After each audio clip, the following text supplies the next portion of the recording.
فلا اقسم بمواقع النجوم، یہ لا جب آتا ہے پہلے تو وہ مخاطب کی بات کی نفی کرنے کے لیے، نے اٹ از لائک دیٹ، یہ نفی ہے۔ لا اقسم بیوم القیامہ، تمہارے خیالات غلط ہیں، میں قیامت کی قسم کھاتا ہوں۔ تو فرمایا فلا اقسم بمواقع النجوم، وقع یقع کے کیا معنی ہے؟ اور یہ سورت کون سی؟ واقعہ، اذا وقعت الواقعہ، وقع گر جانا، پڑ جانا، یہ ستاروں کے ڈوبنے کی جگہ ہے۔ فلا اقسم بمواقع النجوم وانہ لقسم لو تعلمون عظیم، اور اگر تم جانو تو یہ بہت بڑی قسم ہے جو ہم نے کھائی ہے۔ اس وقت کا انسان کیا سمجھتا کہ ستارے کہاں جاتے ہیں، کہاں غروب ہوتے ہیں، کہاں گرتے ہیں؟ آج ہمیں معلوم ہے۔ سورہ حامیم سجدہ میں جو کہا گیا ہے سنریہم آیاتنا فی الآفاق وفی انفسہم حتی یتبین لہم انہ الحق، ہم انہیں اپنی نشانیاں دکھائیں گے آفاق و انفس میں، یہاں تک کہ یہ بات واضح ہو جائے گی کہ قرآن حق ہے۔ آج ہمیں معلوم ہے خلا میں بلیک ہولز ہیں،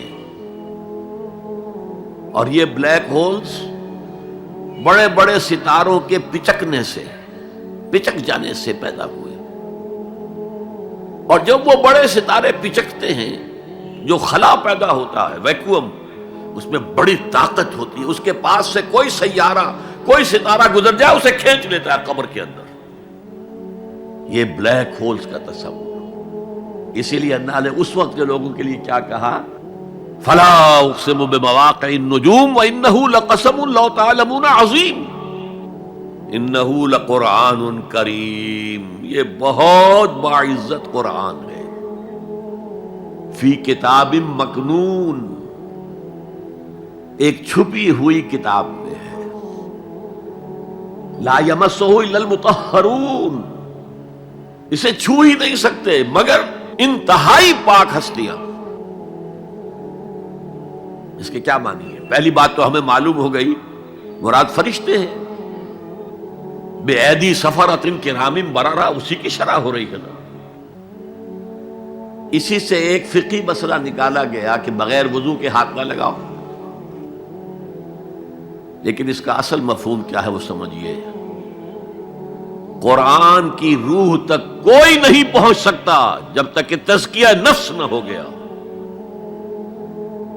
اگر حب مال، حب دنیا، حب جاہ، حب شہرت، اگر یہ تمام محبت میں دل سے نکل نہ جائیں تو قرآن کی روح تک آپ کی اپروچ نہیں ہوگی۔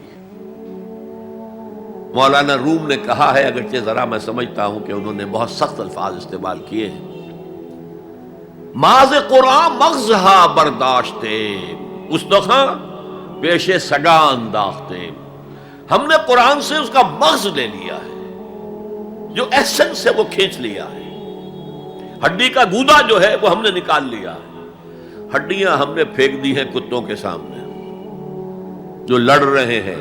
علم کلام کا مسئلہ ہے صفات حق حق سے جدا یا عین ذات، قرآن مخلوق ہے یا نہیں ہے، غیر مخلوق، اور بڑے بڑے ہو رہے ہیں اس کے اوپر، یہ کتے لڑ رہے ہیں ان ہڈیوں کے اوپر۔ ہم نے اس میں سے اصل شے نکال لی، وہ کیا ہے؟ اللہ کی محبت، اللہ کی معرفت، یہ ہے اصل شے۔ ماذ قرآن مغزہ برداشتے استخاں پیش سگا انداختے۔ تو جب تک انسان کا باطن پاک نہ ہو جائے وہ قرآن کے چھلکوں سے کھیلتا رہے گا، چاہے وہ کہنے کو مفسر ہو، قرآن کے باطن تک کبھی نہیں پہنچے گا۔ فی کتاب مکنون لا یمسہ الا المطہرون تنزیل من رب العالمین، یہ تھوڑا تھوڑا کر کے اتارا گیا ہے رب العالمین کی طرف سے۔ انزال کے معنی ہے دفعتاً اتار دینا۔ لیلۃ القدر میں آیا انا انزلناہ فی لیلۃ القدر، رمضان کے بارے میں شہر رمضان الذی انزل فیہ القرآن، باب افعال، لیکن حضور پر ایک دم نہیں اترا، تھوڑا تھوڑا تھوڑا تھوڑا 23 برس میں جا کر اس کی تکمیل ہوئی۔ اب دیکھیے جو شکوہ کیا اللہ نے، کیا اس جیسی نعمت سے تم مداہنت کر رہے ہو، بے اعتنائی کر رہے ہو، اسے پڑھتے نہیں ہو، اسے سمجھتے نہیں ہو، اس پر عمل نہیں کرتے، اسے اپنا امام نہیں بناتے؟ تمہارا طرز عمل یہ ہے، بلکہ تم نے اپنا نصیب یہ بنا لیا ہے کہ تم اسے جھٹلا رہے ہو۔ غور کیجئے، جھٹلانا جو ہے دو طرح کا ہے۔ ایک ہے زبان سے کہنا کہ یہ نہیں ہے، کوئی اللہ کا کلام نہیں ہے، یہ قرآن وغیرہ جھوٹ، سب اساطیر الاولین ہیں، یہ محمد نے گھڑ لیا ہے وغیرہ وغیرہ، جھٹلانا ہو گیا۔ ایک جھٹلانا ہے عمل سے جھٹلانا، مان تو لیا اللہ کا کلام ہے لیکن اس کی حرام کردہ شے کو اپنے لیے حلال کیا ہوا ہے۔ حدیث نبوی ہے، ما آمن بالقرآن من استحل محارمہ، اس شخص کا قرآن پر کوئی ایمان نہیں ہے جو اس کی حرام کردہ چیز کو اپنے لیے حلال ٹھہرا لے۔ اس اعتبار سے غور کیجئے، اور اس کی مثال بھی دی ہوئی ہے سورہ جمعہ میں، مثل الذین حملوا التوراۃ ثم لم يحملوها كمثل الحمار يحمل اسفارا بئس مثل القوم الذین کذبوا بآیات اللہ واللہ لا يهدی القوم الظالمین۔ مثال ان لوگوں کی جو حامل تورات بنائے گئے تھے اور پھر انہوں نے اس کی ذمہ داری کو ادا نہیں کیا، اسے قائم نہیں کیا، اس کے احکام پر عمل نہیں کیا۔ جیسے فرمایا ہے سورہ اعراف میں، قل یا اہل الکتاب، کہہ دیجئے اے نبی صلی اللہ علیہ وسلم، اے کتاب والو، لستم علی شیء حتی تقیموا التوراۃ والانجیل وما انزل الیکم من ربکم، تمہاری کوئی حیثیت ہماری نگاہ میں نہیں ہے، تمہارا منہ نہیں ہے کہ ہم سے دعا کرو، جب تک کہ تم تورات اور انجیل کو اور جو کچھ نازل کیا گیا تمہاری طرف اسے قائم نہیں کرتے۔ آج اللہ ہماری دعائیں نہیں سنتا، 30 لاکھ جا کر حج کرتے ہیں، دنیا کے حالات میں کوئی ذرہ برابر فرق آتا ہے؟ اول تو حرام کی کمائی سے حج ہو رہا ہے، تو حج ہے ہی نہیں سرے سے۔ جو کچھ کرتے گئے تھے سودی کاروبار، وہی آ کر دوبارہ شروع کر دیا۔ سرکاری ملازمت تو جو رشوت پہلے لے رہے تھے اس کے بعد آ کر شروع کر دیا۔ یہ کیا ہے؟ یہ تکذیب بالعمل ہے، جھٹلانا ہے۔ تم نے اپنا نصیب یہ بنا لیا ہے کہ تم قرآن کو جھٹلا رہے ہو، جیسے کہ انہوں نے جھٹلایا تھا۔ مثل الذین حملوا التوراۃ ثم لم يحملوها كمثل الحمار يحمل اسفارا، ان کی مثال ان گدھوں کی سی ہے جن پر کتابوں کا بوجھ لاد دیا گیا۔ مکالمات فلاں تم گٹھڑی باندھ کر گدھے کے اوپر رکھ دیجئے تو کیا وہ واقعی منطقی اور فلسفی بن جائے گا؟ یہ مثال اللہ دے رہا ہے۔ اور یہ مثال کیوں دی گئی ہے؟ اس آئینے میں ہمیں ہماری تصویر دکھائی گئی ہے۔ تم اگر قرآن کا حق ادا نہیں کر رہے تو تمہاری مثال وہی ہے جو یہود کی تھی۔ بئس مثل القوم الذین کذبوا بآیات اللہ، بری مثال ہے اس قوم کی جس نے اللہ کی آیات کو جھٹلایا۔ تو زبان سے تو یہودیوں نے کبھی نہیں جھٹلایا تورات کو، عمل سے جھٹلایا ہے۔ یہ وہ 5 مقامات ہیں جن میں اللہ تعالیٰ نے خود اپنے کلام کی ثنا بیان کی ہے، تعریف کی ہے، اس کی عظمت کو بیان کیا۔ اب میں آپ کے سامنے ایک حدیث رکھنا چاہتا ہوں، حضور نے کیا فرمایا۔ ایک حدیث سنا چکا ہوں آپ کو، عن عثمان بن عفان رضی اللہ تعالی عنہ قال قال رسول اللہ صلی اللہ علیہ وسلم خیرکم من تعلم القرآن وعلمہ، تم میں سے بہترین لوگ وہ ہیں جو قرآن سیکھیں اور سکھائیں۔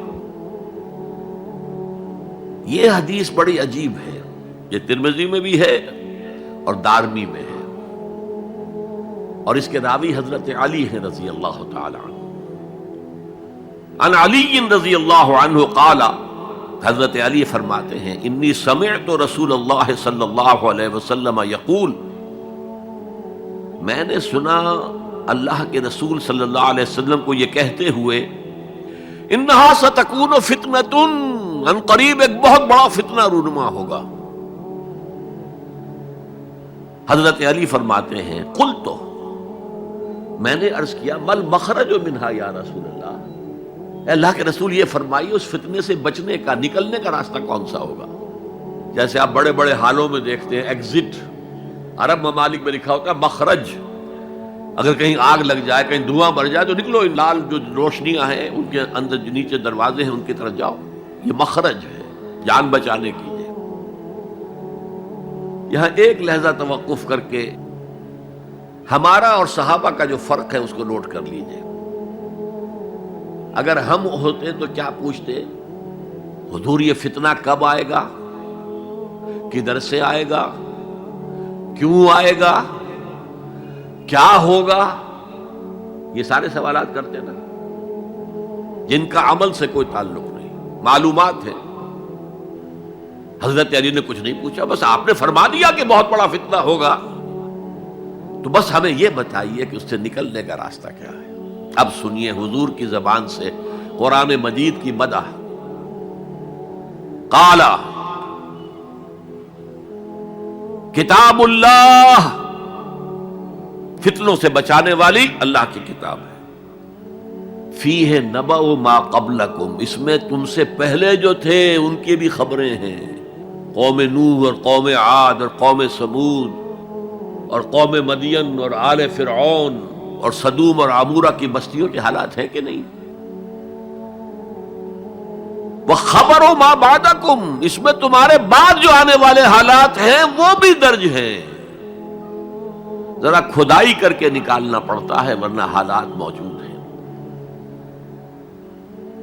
ایک اوپر کی چیز ہے، سامنے کی چیز ہے، ایک ذرا اندر سے کھدائی کر کے. لیکن یہ کہ حضور فرما رہے ہیں خبر و ما بعدکم وحکم ما بینکم، اور جو بھی اختلافات تمہارے درمیان ہوں گے ان کا فیصلہ بھی اس کتاب میں موجود ہے. کاش کہ ہم اپنے مذہبی اختلافات کو رفع کرنے کے لیے قرآن کی طرف رجوع کریں جو حبل اللہ ہے. واعتصموا بحبل اللہ جميعا ولا تفرقوا.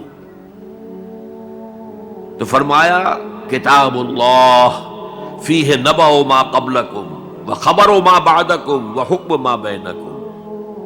هو الفصل لیس بالحزل، وہ فیصلہ کن کلام ہے، ایسے ہی یابہ گوئی نہیں ہے. یہ قرآن کی آیات ہے.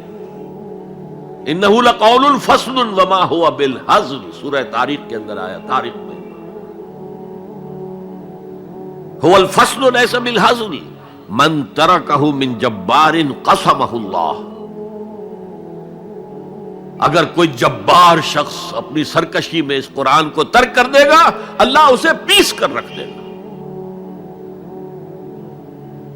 وَمَنِ ابْتَغَى الْهُدَى فِي غَيْرِهِ أَضَلَّهُ اللَّهُ، اور جو کوئی ہدایت حاصل کرنا چاہے گا قرآن کے سوا کسی اور چیز سے اللہ اسے لازماً گمراہ کرے گا.